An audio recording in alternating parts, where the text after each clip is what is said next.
एक साधारण सा प्रश्न पूछा गया है कि ज़मीन से संबंधित मामले इतने पेचीदे क्यों होते हैं, ये आसानी से क्यों नहीं सुलझ पाते हैं।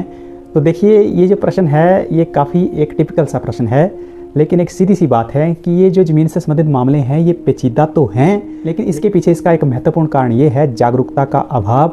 बहुत सारी चीज़ें ऐसी हैं कि रेवेन्यू से संबंधित जितने भी मामले हैं उसमें कोई भी जागरूकता से संबंधित शिविर नहीं लगते हैं।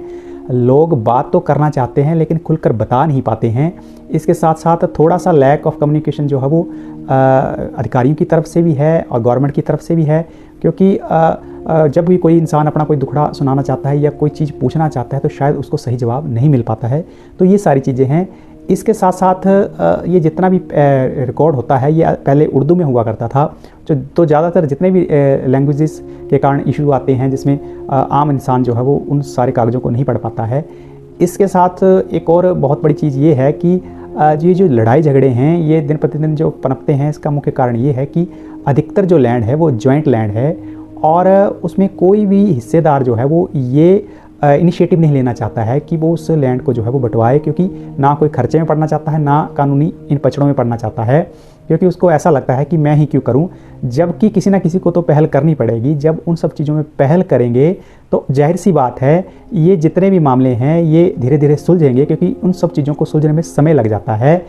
लेकिन अगर हम ही पहल नहीं करेंगे तो आने वाली जनरेशन जो होंगी हमारी वो भी यही कहेंगी कि हमारे बाप दादाओं ने जो है वो कोई भी काम जो है ज़मीन से संबंधित हमारे लिए नहीं किया है। तो कोशिश करें ये जो जितना भी टिपिकल मामले हैं या जितने भी ये पेचीदा मामले हैं इनको जो है वो हम अपने सामने जो है वो सुलझा के जाएं। और इसमें थोड़ी सी आपको जो है वो एक सौहार्द भी रखना पड़ेगा, क्योंकि हर चीज़ का जो एक समाधान है वो लड़ाई झगड़ा नहीं है, उसको कहीं ना कहीं जो है वो मन मार के भी कुछ चीज़ें की जानी चाहिए। ऐसा नहीं है कि अगर कोई सामने वाला व्यक्ति अगर लड़ाई झगड़े के ऊपर आतुर है तो आप भी हो जाएं। तो आपने थोड़ा सा संयम रखना है और कानून का सहारा लेकर जो है वो सारी तफ्तीश करवा करके जो है अपने कार्य करवाने हैं। तो ये सारी चीज़ें हैं, ये मेरा एक अपना ओपिनियन है। और जितने भी ये सारी चीज़ें हैं इसमें एक जागरूकता शिविरों का होना बहुत ज़रूरी है।